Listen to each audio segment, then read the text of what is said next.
అని దైవ సన్నిధి అని ప్రాచుర్యంలోనికి వచ్చింది. క్రీస్తు పూర్వం 900 సంవత్సరాల క్రితం ఎలియా ప్రవక్త అక్కడ ప్రార్థించాడు. ఆ తరువాత 2000 సంవత్సరాల తరువాత క్రైస్తవ సన్యాసాన్ని స్వీకరించేవారు అతన్ని ఒక మాదిరిగా, ఒక ఆదర్శంగా తీసుకున్నారు.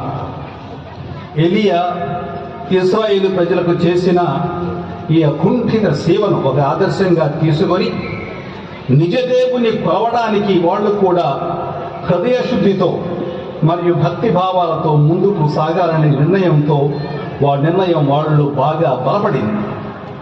ఇశ్రాయేలు ప్రజలు దారి తప్పి అన్య దైవాలను కొలవడం ఆరంభించారు.